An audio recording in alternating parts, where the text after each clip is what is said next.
Kia ora te whānau, welcome to Under the Whāriki. I'm Tahu. And I'm Anatola. And today we're talking about living with disabilities. And we have a beautiful guest with us. We're so excited to have her here to provide her insight and her knowledge and really share space where it's safe. So yeah, we'll pass it over to her to introduce herself. Kia ora, my name is Emma. I'm living here in Tamaki Makaurau. I've been here about 20 years. I'm a wheelchair user and live with disability, and I'm really passionate about music, spoken word, photography, and social issues. Great. Cool. Kia ora. I have 1,000 more questions, but we'll start with a game. Yena na ye. I'll explain it. So you're either a yena or you're a na ye. That's it. That's all there is to it. And today there's a statement, so you have to choose if you are the yena or na ye to this statement, okay? Does the TV volume have to be on an even number? Yena, na ye. Do you want to go first, Emma? Yeah. Nah. Nah, yeah. Na ye, definitely. Yeah. Really? Why? Just always had that.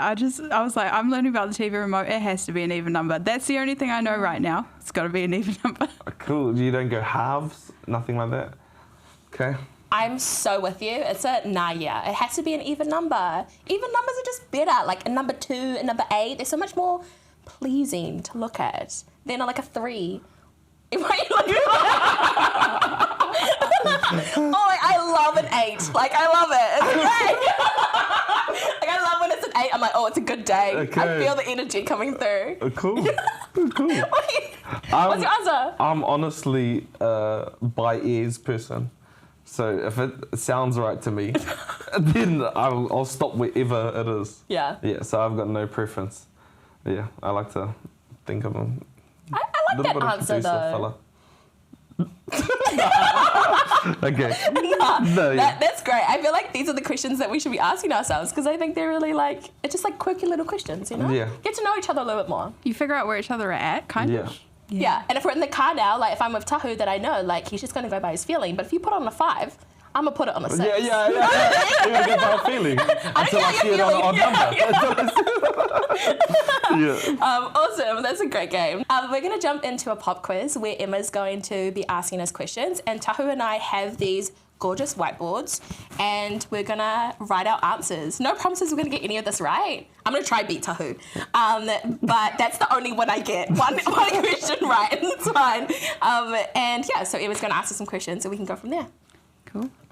So what percentage of New Zealanders live with a physical, sensory, learning, mental health or other impairment? I'm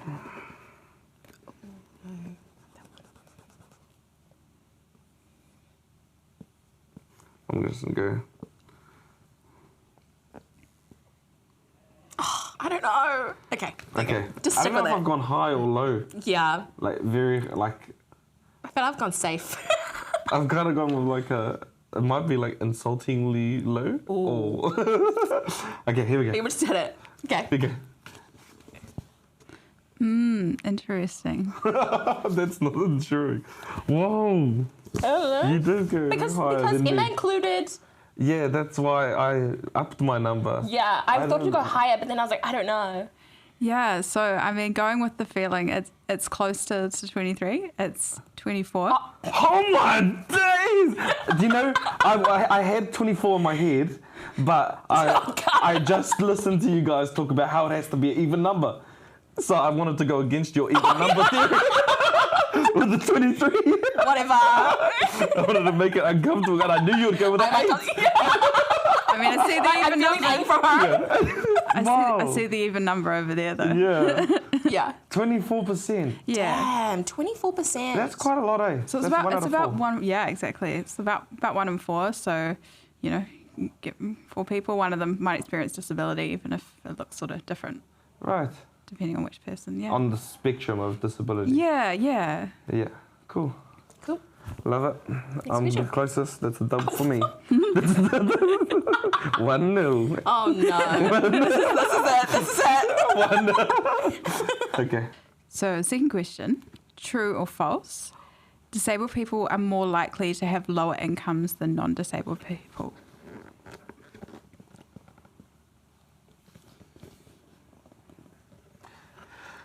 Answers? True. True.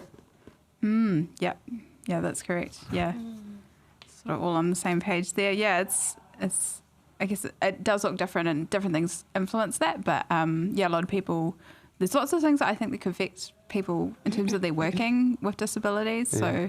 So, yeah, sort of socioeconomic inequalities, like a lot of other groups, disabled people are also affected by that. Yeah. Question: if people are thinking that they're being paid really badly due to disability, are there places that they can go to get support with that? The union. Yeah. I think like there's advocates and there's people who are sort of really looking to teach people to advocate for themselves now. Yeah. But there are sort of other organisations that can sort of push those sort of things along if someone's not really able to advocate for themselves at that point in time. Because I feel like the Human Rights Commission would have, right? Yeah, as well as some more like community-based organisations right. like Auckland Action Against Poverty had helped me out in the past, and also are really accommodating in terms of looking at what your circumstances are and how they can help you to sort of get sort of some more equitable support if that's what you're after. But again, people who are working as well might experience lower incomes. Right. Yeah, that's really important to know. Sweet. Next question. Cool. Number 3 is, what percentage of disabled adults are employed? Whoa.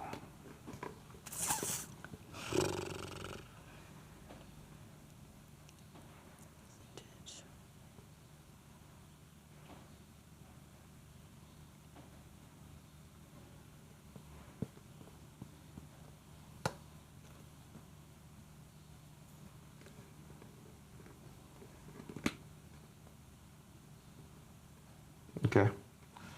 Oh, I don't know if I've gone too low. Okay, Right. stick with it. Yeah, nice. Let's do it. Okay. Okay, 15%. I went with 65%. Okay, it's in the middle there. 45. Oh my god! I've read out a 45! Look at this! You knew it. Out my 45! Wait, go with your gut, Tahu, every time. But then I thought about the spectrum of disability. Like you said, there might be like a huge range, so I might not be aware of how many people are actually, have That's a good disability. thought processes. It's good. Yeah. I was like, I don't know, maybe I'm just a little bit more, I don't know. I just thought that, just because I know there's so many issues when it comes to that, so I was thinking like, I don't know if people, anyway, beside the point. Sorry, I'm dragging it on. What I do know. I is really that you're like 2-0 down. I like the progressive answer there, because I mean, if it's 65, there's room for progress. So Yeah. I think that number reflects room for progress. Cool. Yeah, okay.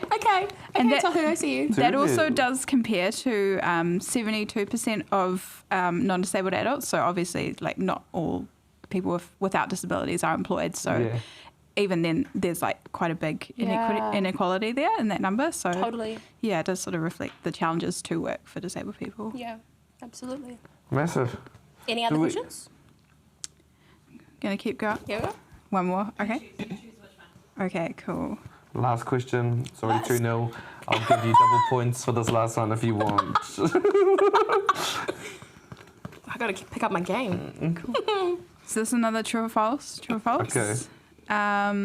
Disabled children are less likely to do social things such as play in a sports team.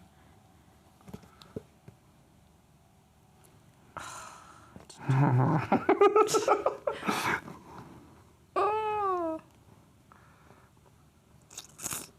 Dang. Right. You go What we first. got? What we got? I've gone false. False. I've gone true. Yes. No way of to split it. Okay. You gonna find it out? Yeah, so I went false because I thought of the amount of kids there are. And there's like, if there's only 25, if there's only 1 in 4 is disabled, the other 3, there's probably 1 in those 3 that are playing sport at school. Like, I remember all of it at school. There's not many kids that, Yeah. in the percentages wise, I'm thinking mathematical, I might have gone to Ruku Hohonu into this, but I can see why you've answered it that way, and I have no response to that. I just thought true, and I went with it. what is that? It is true. Damn it, on my days. But I mean, it's interesting to think about like inclusive participation and those opportunities and like looking at over time what those opportunities look like. So at the moment, it is true. Young people are less likely with disabilities, disabled children are less likely to be able to do social things like sports, but hopefully that can change. Absolutely. I guess because that's the resources, Yeah. Like there might not be enough to make even a team or even a league for them. Yeah, and I think it goes in so many directions because, for children to want to participate, they need to be like encouraged, in a wider sense, like in the school, and that also is important, like for teaching staff and their perceptions of disability and how they, accommodate in like an inclusive sense. So there are some great people working on this, but we need it for everyone, right? Well, that's what I was thinking, because also I feel like a lot of people, if there were struggles with a child, they would, because of lack of education, they would be more inclined to put them to the side or not include them. Just because I feel like a lot of people aren't equipped, because we don't educate people, we don't make these conversations visible, and so they get overwhelmed with it, and then these kids kind of lose out on really great opportunities. Yeah. It also, so many things like affect, like policies that affect disability, even for children, like how much funding is offered to schools, and schools that are sort of lower decile and have higher proportion of Māori Pacifica actually have been shown to be more inclusive of disabled students. So I went to a high decile school, and while it was very accessible and inclusive, it's also, the social environment. So it's not the same everywhere for how disabled students are sort of perceived and included. That's good to know. Yeah, right? Yeah. Massive. Thanks, Emma. That's great. Cool. Do you want us to go straight into the questions, Stevie? Yeah. Okay, cool. Thank you so much for that, Emma. I feel like I learned a lot in that. I will say, Tahu, I think I leveled up on your number, because you did say double points. Just saying. And I did get the first two, so 3 points. I got 3 points. You got 2, so I won. Awesome. Okay, we're going to get into the questions, Emma. And already we've had like really beautiful conversations just from that pop quiz. But I think like my first question starts with, I feel like a lot of people have, very little or no understanding, or they have really harmful perceptions of disabilities or people with disabilities. So if you were to describe the word disability to someone that doesn't know very much about it, how would you go about that? Yeah, that's a great question. There's different ways that I look at it on a day-to-day basis. Like I think about how I experience disability, and if I look at myself in the first instance, how I've experienced disability has changed over time. I think of it as quite a fluid concept, and something that's not like it can be used as a label in a good way, it can be used as a label in a bad way, but the way it sort of manifests in individuals' experiences is so different. I think really it's something that poses challenges to active participation, but really being disabled by environments also looks different to how one experiences disability. Like we talk about disabled people and person with a disability, and even how I experience one environment, my disability might look different there compared to how I experience it at home, for example. So I think it's really wide. But I think there are like individualized as well as more community and social based sort of ideas of disability that I might think about. All right, that's a whole topic, the word disability. Where you can break it down into so many different avenues. Yeah, definitely. Even environments, how you talked about like what your environment looks like at home compared to in social settings, and how your disability is reacted to.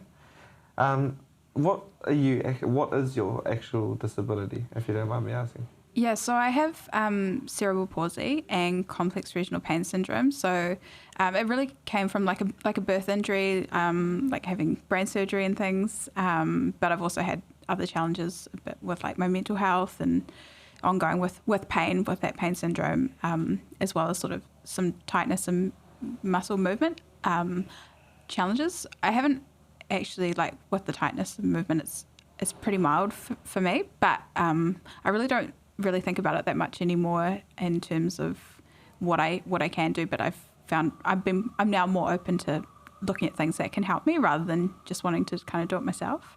Yeah. So that was a long answer for what is your disability, but what is actually cerebral palsy? So it comes from like having a like brain injury, and it just affects your muscles and sometimes the way they move and the tightness. A lot of people experience it, but it is again like on a spectrum, so it is experienced differently. What was the second one you said? Sorry. It's complex regional pain syndrome. What is that? It's basically where your brain constantly sends pain signals. So it's sort of changed over time, but I kind of get pain in all 4 limbs. It's been for like maybe 9 years now, but sometimes pain changes depending on energy and stress, and even the cold can affect things like that. And you know, when you've engaged in like the medical world, have you found that it's gotten easier over time to access those spaces regarding, you know, having a really empowering experience, or is it still quite the same as it's been since you were a little kid? It's very different now. I'd say that it's pretty convoluted actually, depending on which medical discipline views disability and which way, and, you know, what their like ultimate, you know, what their stance is on disability. So I'd say even now, I'd say before it was really confusing, like, why is this happening? Am I doing something wrong in terms of how I'm looking at my disability? But it does really depend, I think, on the actual part of the health system and the way it views it. So I think that's why it's good to have like community support to ground your identity as a disabled person. So Yeah, that grassroots level of work, right? With those advocates, but also like to have a community feel of a village that is supporting each other, right? Totally. Yeah, because I have a few friends that have intellectual disabilities, so dyslexia and ADHD. Is that intellectual Yeah, and then I have a cousin who lives with Down syndrome. And we sort of talk about like neurodiversity, I think. Right, okay. Yeah, so some of that might be neurodiverse. Yeah. And having these 2 experiences with family and friends, I've watched my friends and then I've also watched my auntie experience the health profession, and just so many loopholes in it, and the language use, and the really judgment that comes across, and that's really difficult for people to experience. Like when you're trying to support someone that you love or support yourself. Did you find that you had a great support system when you were younger to like engage in that space? Yeah, I think that's a good question. Like I think it took me a really long time to conceptualize what good support looked like to me, and having a good support system doesn't mean you're not independent, and that is like something I did not understand for a long time. So that's like really interesting that you've, you know, known some other people with their experiences and how their support might not have reflected how they were supported in the health system maybe. So I think even in your experience in the health system comes down to the individuals working there, and it's kind of, I don't know, looking at health like being interconnected with other things, but it also looking at sort of interdependence, like while we're independent, you know, how we experience relationships and interdependent sort of social processes maybe. I mean, everyone does that. So looking at how we can connect some more dots for disabled people, health system and outside, it's, really important things to look at. You talked about like how you've been more open to helping resources now. Let's say resources that help you out with your disability. And originally, finding that independence, was that a thing that you needed to kind of fight against, like thinking against you're just disabled or you're independent, or I don't know how to what's the political correct way of addressing those things? But so you started when you're coming out of high school, and everybody there, I remember when I was coming out of high school, I had like no independence, but I wanted all this independence, and I had no real way of earthing it because I didn't understand who I was anyway. How did you feel coming out of high school, and then with the whole world in front of you, but you had another thing, not just me, which was my own head, and you talked about mental health before, but also an actual real disability. Yeah, how hard was it finding your independence out of school and away from that support system? Sorry, I really struggled through that question because I couldn't that's find the okay. right way to word No, it. just really want to validate also the place that mental health has in all of this, and how I think mental health can be disabling in some ways, and coming out of school, that is a complicated one. I think I maybe had unrealistic expectations about how much I could do. I had some really great support in the disability community. Like I did a leadership program.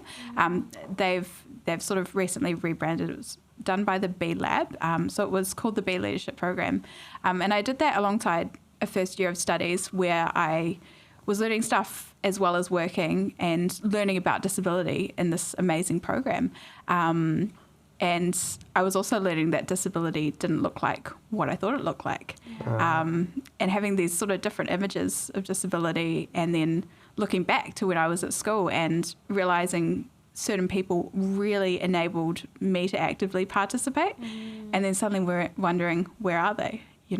What are they? Can I take what they've given me, and can they give it to me again now that I've left school? So I think, there was a loss of certain support, but maybe it was a scary time to see how disability might fit into the areas I was studying in, and seeing that actually it didn't look too good in those disciplines that I was studying. So at the start, that was pretty scary. Yeah. Well, just the unknown, right? And branching out into a space that you would have to not have that support system directly with you.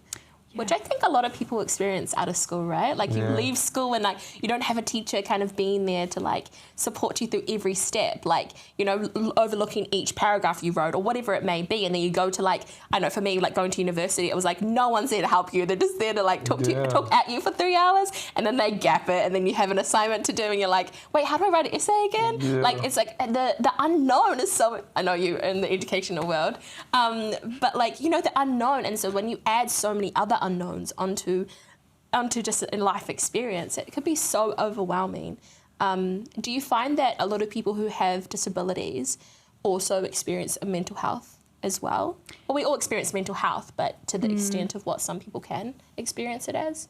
Totally. I know that is quite common in a lot of disabilities, even how isolation affects our mental health, and if we're not able to participate or even safely participate, I think, it really affects mental health, because we don't really know what those opportunities will look like in the future, and the sense of being, an active citizen and a sort of advocate for socially just opportunities for participation. That can be really hard if we don't know enough about the platforms on which those things are going to be best received, and it can be really challenging. I think I've definitely found that for myself.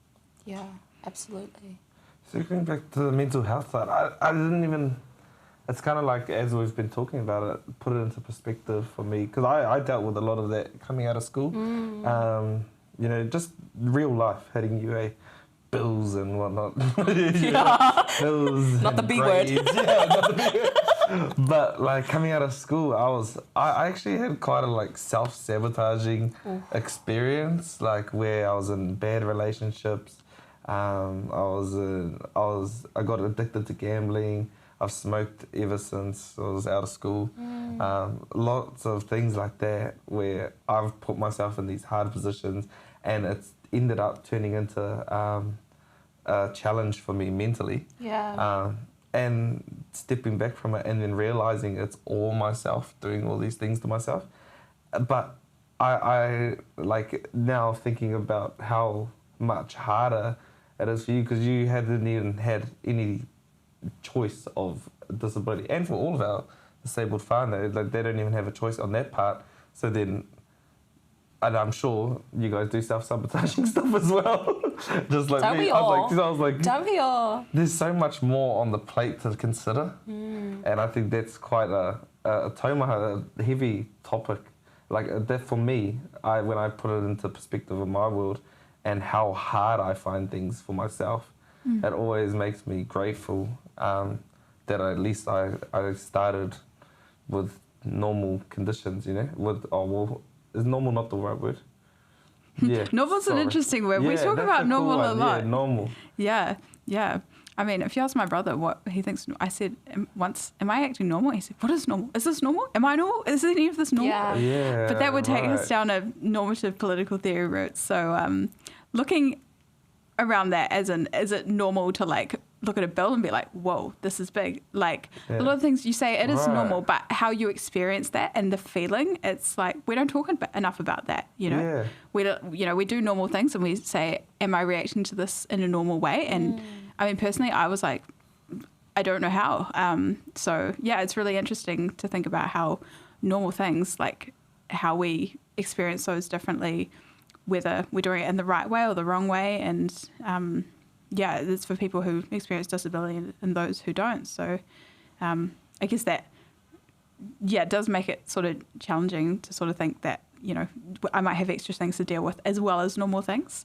But that sort of does sort of bridge a gap as well as to, you know, having a conversation around how those things fit into the disabling environments that sometimes are affecting our everyday lives. I feel like also like the definition of normal is so boring. Do you know what I mean? I remember being a kid and just striving for this idea of what normal was, and I was like, I'm going to say it, but like, fuck normal. You know what I mean? Yeah. Like, what does that even mean to anyone really?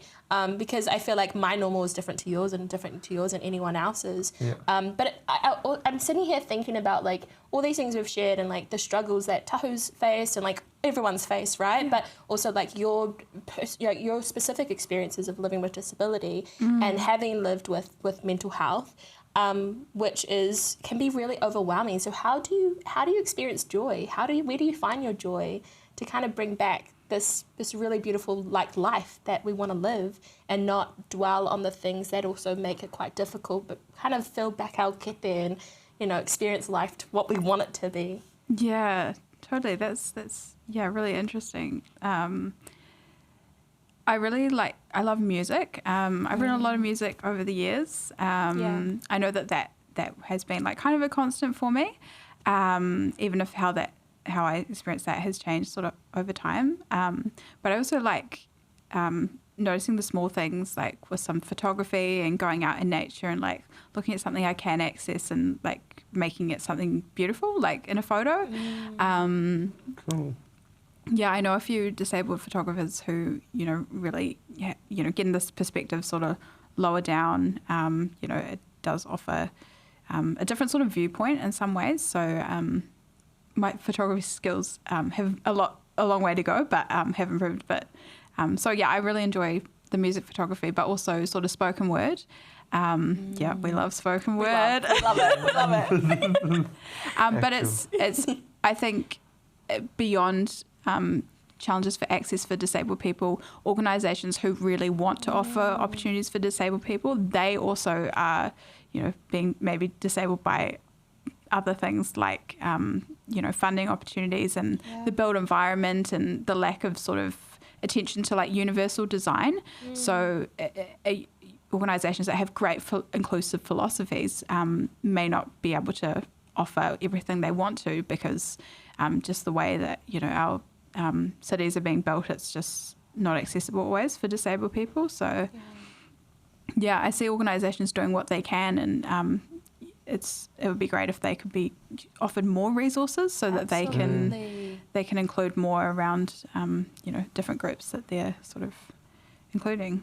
You know, when you say the word resources, what do you mean by that? Because I think a lot of the time people hear that and they're like, yeah, but wait, what is that again? You know, like what do you mean when you say resources? I think a lot of it comes down to money. Yeah. Absolutely. Yeah, there we go.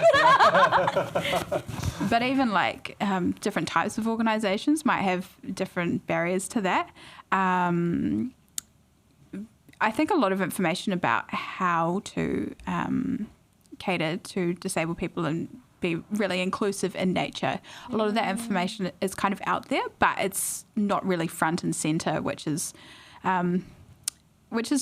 tricky because sometimes we want to make something accessible, but we don't know exactly what's missing or what we can add to that. So resourcing, yeah, a lot of it is down to money, but also information and how we receive it in sort of a 21st century context. Yeah.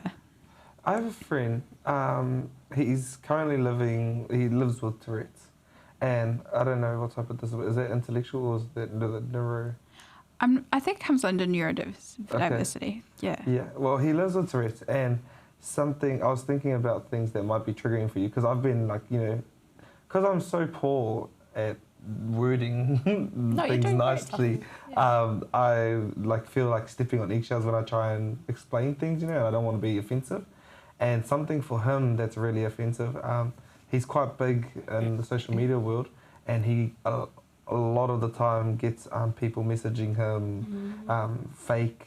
These are fake. You're not doing it correctly, and how you've been explaining it, how there's the whole spectrum of how disabilities can be experienced. What's something that's triggering, that has been a trigger for you growing up just in this world? Yeah, I think, good question. It's really interesting how sort of people want to see what disability looks like for someone, like be like this in my experience is disability, and people want they want answers, right? Yeah. So I think even conceptualizing what a normal experience of one disability looks like, it really... What it says in the book. Yeah. What that disability is. I think it's just so harmful, because it's like giving the book a power to say what your lived experience should look like. And like with this new neurodiversity movement, for example, looking at really holistic sort of views, people who experience, autism and ADHD and other, experience of neurodiversity. That is one example of a great new way of looking at what was before perceived as intellectually disabled and not being able to do things based on intelligence. So, but even what my disability looked like I could walk around and look pretty normal. Probably like, we didn't know actually till really late that I had cerebral palsy, which I've never heard of it. I've never heard of someone being diagnosed as late as I was. How old were you? 12 years old. Wow. And I think it's probably because I'm technically left-sided impaired, but also left-handed. But looking at how that had maybe made me seem like I wasn't able to do as much, it's because I was left-handed impaired and also left-handed. So, but even that, I thought to myself, did they cancel out? Have I overcome from being left-handed? But even these notions of overcoming, or you look normal, this is such a good thing, can also be really disabling, I think. I love that you said that, like, we don't want to live our lives with a book description. Like, we want to live with the now and how people experience it.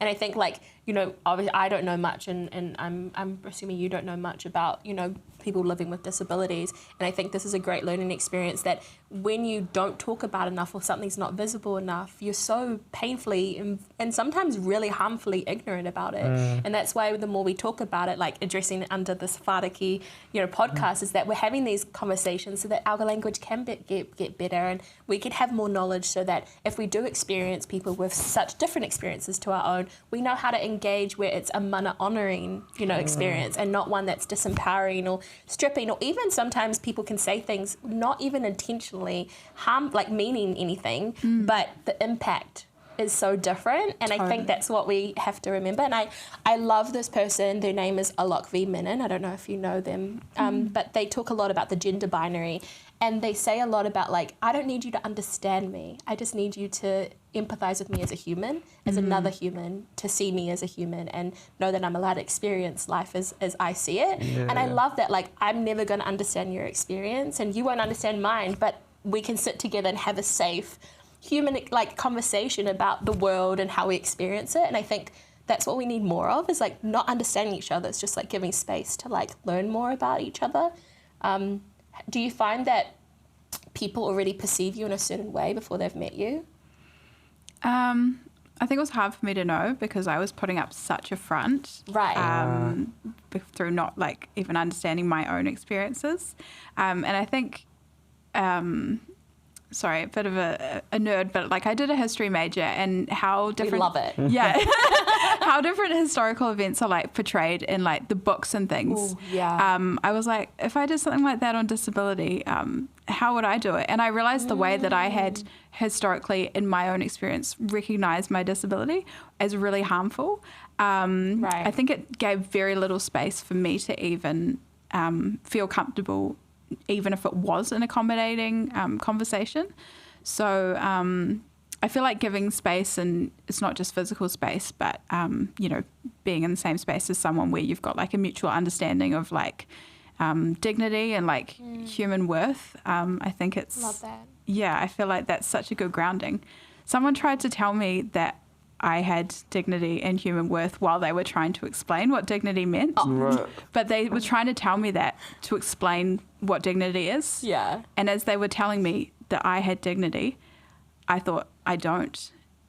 And I think that was the moment that, things really had to change, because they said, we all have dignity. And I was like, I don't think I do. Wow.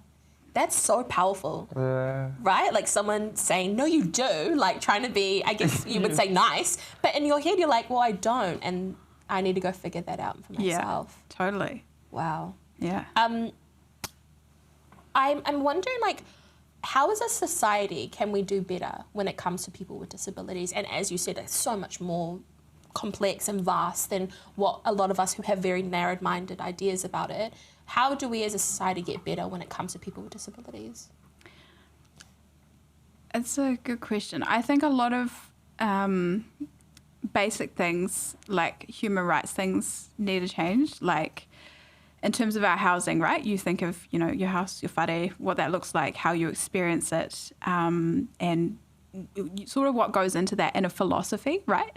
It's really hard for people, they've got like makeshift ramps in their houses, and it's not good enough. It's not perfect, but at least I can get into it. I feel like that's one of the first things that needs to change, because if you don't feel included in the place where you're like spending a lot of your time, then going out in the community is going to be like even harder. So I think maybe talking about more of these issues and more people bringing their like expertise, like non-disabled people, and how they could help this conversation, I think that would help put disabled people at the centre of this conversation.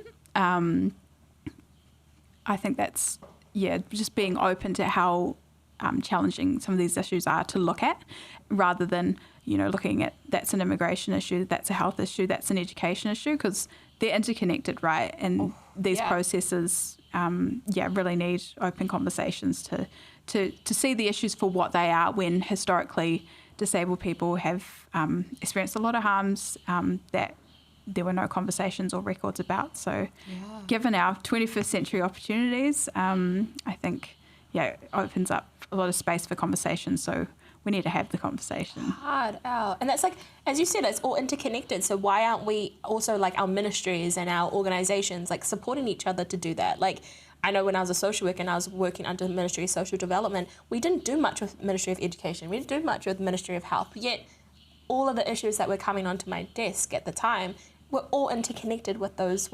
ministries. So it's like, why aren't we using each other and offering space, because it's all weaved in? Yeah. Huge. Yeah. Huge co-publicity. It's just, you've given me so much to think about, and you've taught me so much today, so thank you so much for your time. A beautiful way to wrap it up, actually, as you said, it starts with a conversation, The conversation is not the answer, but start there, at least. Hey. Yeah, totally. Cool. Thank you so much, Emma. I feel like I talk to you all day about this, because I've got too many questions. Yeah, and I just think the way that you share your knowledge and your experiences is really beautiful, and I hope that everyone who experiences this episode takes a lot from what I've taken. Yeah. And hopefully you have too, Tahu. So thank you so much for offering your time and your energy and just your experiences, which I know can be really tiring sometimes. So thank you so much. Cool. Thank you so much for having me. Yeah, and just a reminder to everyone, this is just the start, eh? Yep. go do your own research. Yeah, Google's free. I can't ask them any questions an hour. Okay? All right, well, thank you all. That's the end of the episode here on Under the Whāriki. Thank you again, Emma, for your time.